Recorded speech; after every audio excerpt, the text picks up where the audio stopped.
Audio Jungle.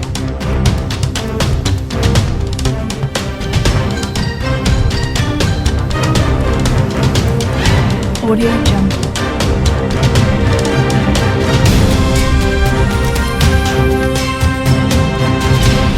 Audio Jungle.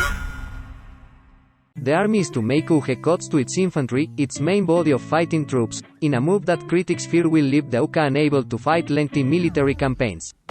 Reductions in personnel will see the military send smaller-sized forces on shorter missions, rather than bigger and longer deployments such as Iraq and Afghanistan. The controversial move will be overseen by the new Chief of the Defense STAFF, Admiral Sir Tony Radakin. In one case the Rifles Regiment is expected to lose more than 900 troops, falling in strength from around 2,500 regular soldiers to 1,600 by 2025. The plans are set out in a memo circulated among Rifles officers that has been obtained by the Daily Mail.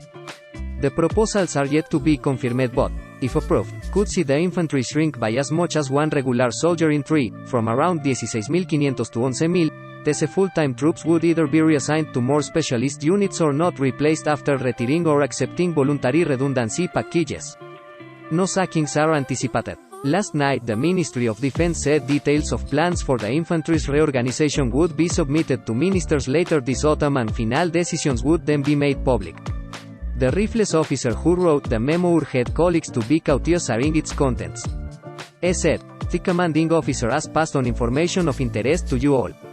Not all is universally positive and I implore you to communicate it with compassion and a bit of common sense. There is a leadership responsibility on us to ensure we lead our people through this process. The Army, will evolve from a capability-based force to a threat-based force optimist to counter BOs, violent extremist organizations, and HSAs, hostile state actors. Speed of response is key, so we are substituting mass for speed and technology. The plan envisages a big reduction in size and a modernization. The infantry will shrink by 32%.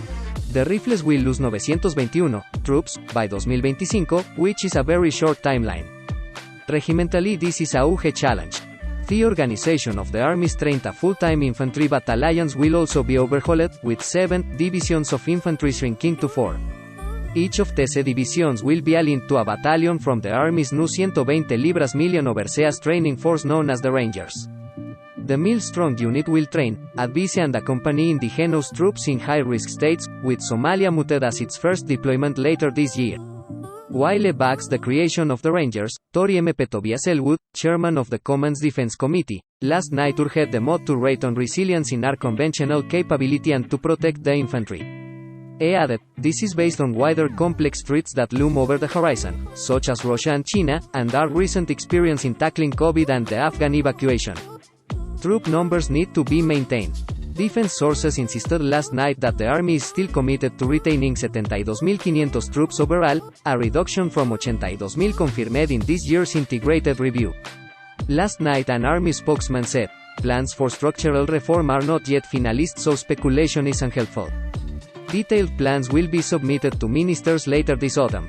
Comillas sencillas.